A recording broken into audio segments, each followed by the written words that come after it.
আসসালামু আলাইকুম। আজকে আমি ইউরিক অ্যাসিড নিয়ে কথা বলব।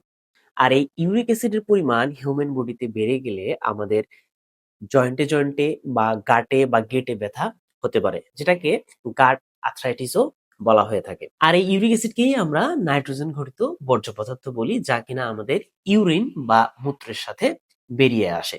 এই ইউরিক অ্যাসিড কি খাবার খেলে বেড়ে যেতে পারে?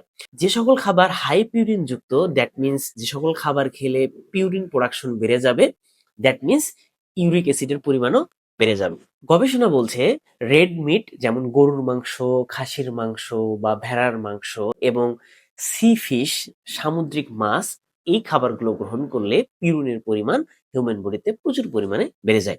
এর ফলে আমাদের ইউরিক অ্যাসিডের প্রোডাকশনও বেড়ে যাবে। এছাড়াও ইউরিক অ্যাসিড আরেকটি কারণে বাড়ে, সেটি হচ্ছে এমন কোনো খাবার যেটা কিনা ইউরিক অ্যাসিড ইউরিনের মধ্য দিয়ে বেরিয়ে আসতে বাধাগ্রস্ত হয়। সেটি হচ্ছে অ্যালকোহল বা মদ।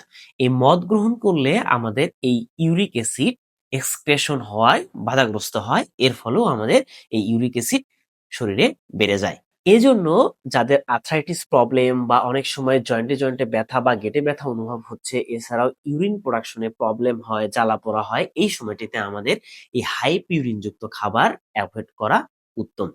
এছাড়াও এর পাশাপাশি আমরা এমন খাবার গ্রহণ করতে পারি যেটা কিনা এই পিউরিন প্রোডাকশন কমিয়ে দিতে পারে। সেটি হচ্ছে দুগ্ধজাত খাবার বা মিল্ক। কারণ এই মিল্কে থাকে হচ্ছে ক্যাসিন প্রোটিন।